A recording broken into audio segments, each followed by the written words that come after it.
Another cruel thing that a narcissist can do is up and leave you at any given moment. This video is 5 reasons why a narcissist discards you.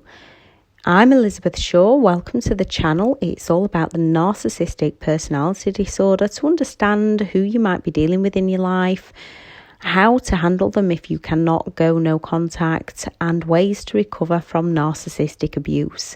If you do like the information on this channel, please do hit the subscribe button. Hit the bell if you want notifications on when a new video is released, and there's lots of links in the comments for other services that I do provide. Due to possible trauma bonding through all the highs and lows of the relationship with a narcissist, most likely being alienated from family and friends, left with CPTSD, you might also have anxiety and health problems. Your energy levels might have been drained. You've lost who you are, your self-worth, your self-love, your trust, money, homes, and so much more. The narcissist discard can be incredibly painful and hideously cruel. And most often it's when you need them the most, although not always. As although you haven't known or seen or recognised all the mental abuse that's been going on, you've most often been isolated from the support network that you need. So they are the one that you've been turning to for support, and that they never truly give to you. Trying to understand who they even were, trying to understand what's actually happened isn't an easy process. It gets easier and life gets much happier once you break that trauma bond, build your happiness back up and become who you want to be and start living life your way and creating your dreams again. The narcissist gives you no explanation as to why they have up and left. Often to add to your confusion, they will within days or weeks most likely have met someone new. Some can actually get flying monkeys to make sure that you find out about this. Others enjoy being secretive and hiding it all away. Either way, you are the one left questioning what happened. It's human nature to want closure. It's human nature to want the answers to the whys. Yet a narcissist will not give you any. However, you can find the answers for yourself and you can give yourself that closure to move on. So here are 5 reasons why the narcissist ups and leaves and discards you. Number 1, the one where they don't actually end it, yet they disappear without a word. You might have worked out something isn't quite right. Either someone from the outside has been slowly giving you information and causing more doubts, and you're turning more towards them than you are towards the narcissist, or you're struggling with reality and you just know something isn't right. Even though you might not have worked out what isn't right, your instincts are loud and you've stopped saying how high every time they've asked you to jump. So they discard you, usually disappearing without a word, the silent treatment, to upset and confuse you even more. With the trauma bond, you may end up calling them and messaging them, giving them those emotional reactions. You may have at the time stop reacting to them and how they used to be, and stop giving them financial resources. You might not have left, even though you know that you're in a negative, toxic relationship. You might not have left for various reasons, from the threats, the intimidation, financial reasons, or children. You may have been too scared to leave. And if they haven't got a replacement lined up yet, they've got that thought within their mind that if they give you the silent treatment and disappear, it's one of the best ways to get reactions from you and to get you to beg them to come home and to get you giving them all that attention that they want again. Number 2, they've driven you to the absolute depths of despair. You feel like you no longer want to live. Depression, anxiety can no longer function on a day-to-day basis. Health problems, and this happens to an awful lot of people that should never happen. And it's all caused by the manipulation and the abuse that you've been suffering from the hands of a narcissist. During devaluation, I don't truly believe they want to completely finish you off. Sometimes they just take it way too far. Now, I'm not saying they are nice. They want to sink you. Some of us do end up having mental breakdowns at the hands of their manipulation. Therefore, you are no longer meeting any of their needs. They are no longer the centre of attention. They are no longer getting any reactions from you. They are no longer getting admiration from you. You are now the one in extreme need of help and support, and they simply do not want to give it. They cannot care for you, and they do not have the empathy for you on a genuine level. Therefore, they cannot truly give it. They will only ever do so if they have something to gain. So they might look like they're helping someone that's going through a breakdown, and it will purely be to show those around them how they are the hero. They will be playing the hero, but when no one is watching, they will not be there.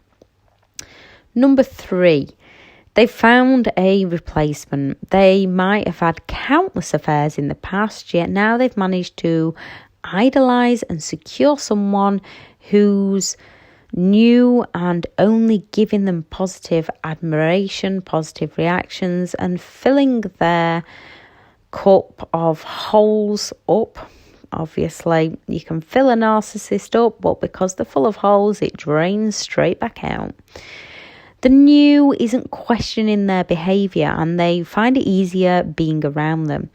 Whilst it's going good with the new, they will up and leave. Be careful though, because when the relationship goes the same way as it inevitably does, as it did with you, most will come back to the Hoover to come and suck you back in. Number 4, exposure. You may have worked them out as you have empathy, you care and you love for them. So you're doing all you can to help them. But you know who they are now, so you've started to create that distance. You might not even know who you are, who they are. You might just know they are not right for you. They will often start a mass smear campaign against you fast before you start reaching out to others for help. You might have managed to inform people before the narcissist got to them. The narcissist will take this as deep criticism that you have turned against them. If people start taking your side, so they need to up and leave fast, as they do not want to take responsibility and never feel as though they are accountable. They will not be held accountable. They believe you're just out to destroy them and people are turning against them. They don't see the errors of their ways. They don't see the mistakes they've made or the problems that they have caused. To them, it is always someone else's fault. Number 5, you've stepped out of the darkness into the light. You know exactly what they are and what they need and how they go around destroying people. You no longer fear them, so you might even be firing criticism directly at them to get to them. You may be in the stage of wanting to punish them for all they put you through, and you know exactly how to do it.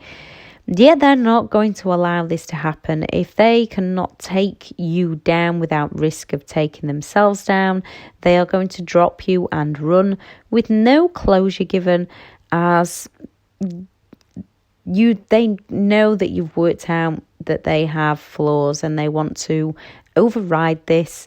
They want to rewrite their history, make up in their minds that they don't make mistakes and it's all your fault. Be careful going against a narcissist. Most narcissistic people will seek revenge months or years later. The best revenge is you going and living well, leaving them in the past and moving on to a much happier life for you.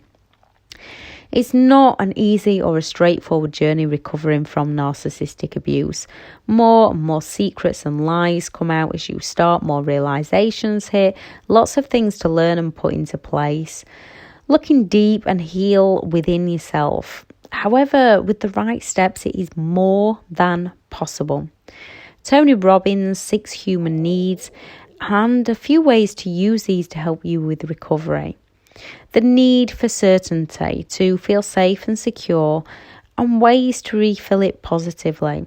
Set yourself a small task each and every day, even if it's just a 5-minute task, and make sure you complete it. Start new routines, either a 10-minute one in the morning or the evening, and slowly add more in each and every day. Eating healthy, start small, 1 apple one day, 1 apple the next day, baby steps. Exercise, meditation, yoga. Set a small achievable goals to start, as it'll build your self-belief, your confidence and your drive to keep going. Start online courses, college or uni. Read books that fill you with knowledge. The more you do this, the more certain that routine will fill in your daily needs. Have a backup plan for different outcomes. Set a time for yourself. If that's getting up earlier or however you can give yourself some time to relax each day, even if it's just 5 minutes, 10 minutes. Join support groups, reconnect with friends and family that you may have lost. The need for uncertainty, challenge, change, surprises. You might be feeling the need a little too heavily right now. In a negative way because life has become uncertain. How to find ways to fill it positively. Again, read new books, learning something new. Step out of your comfort zone. Start smiling at others. Walk a little taller. Raise your head.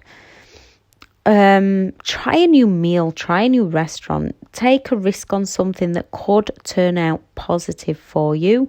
Travel somewhere new. Now, when I say take a risk on something that could work out positive, if you're fearing taking a step, you've got to look at the implications if you do not take that step and what could happen if you do take that step. The need for love and connection, the need for togetherness, for compassion, for warmth. So start by becoming non-judgmental of yourself. We all make mistakes. We all do things when we don't know. We just learn from them. So becoming non-judgmental of yourself. Learning to be who you are and loving who you are. Learning to love yourself for being you. With good intentions, there is no wrong way or right way to live your life. And most often the things you've done have been with good intentions. No one deserves to be abused. No one has ever done anything that deserves that kind of treatment. Learning to trust and tune into your instincts. Being kind and helpful to others, not judging others. Reading with your children. Support groups again, but positive and understanding ones. Any that are full of negativity, remove yourself and find one that is positive and uplifting. Being supportive of others and non-judgmental of them, helping others out. Simple things like letting that car pull out in front of you, opening or holding a door for a stranger or someone you know, doing something kind for someone else that no one else knows about. The need for significance, to feel important, needed, special and unique. No, you're not becoming a narcissist by doing this. They do it in a selfish way for themselves. For you, find the meaning of your life. What drives you? What's your passions? Providing for others the best you can, but also providing for yourself first. Helping others out, giving back, making contributions to others, giving to charity, supporting others, helping out at school, becoming a better version of yourself, dressing how you want to dress for you, if you want tattoos, if you want piercings, if you want to colour your hair, go and do the things that you want to do for you. The need for contribution, giving, leaving a mark, helping, serving, contributing to other people, contributing beyond yourself, serving others at work, helping others online, offering support, donating, volunteering, doing good deeds for others, brighten someone's day with your smile, your sense of humour, looking after the children if you've got them. The need for growth, developing, strengthening and learning. Again, reading books, listening to motivational videos, learning about narcissism and how to handle them, looking into career changes, starting new jobs, becoming a better person, better than who you already are, working out, exercise, learning new things. There are plenty of positive ways to fulfill your human needs in positive ways. And some things like learning new things or exercise can meet 3 of these so that you get positively addicted. Remember, you are worthy. You deserve more. You are beautiful, caring and kind. Most people who recover from a narcissistic abusive relationship do learn all about narcissism to understand what they've been through and get the answers to the whys. Not only will it fill a lot of your human needs, it also helps you understand what you went through and how to handle them, why they do what they do, whilst learning all about who they are and what they do. You must also start to learn your present day to work on your future and where you'd like to be 6 months from now, a year from now. We are all individuals. We take the steps in our own time scale, in our own order. What works for one may not work for another. Keep going, keep learning, keep growing. Be exactly who you want to be for you in the present moment. Keep updating your mindset to create who you want to be in the future. Reach out to others, whether that is to receive help or give help. Most people in the world want to help and most people want to be helped. Thank you for listening.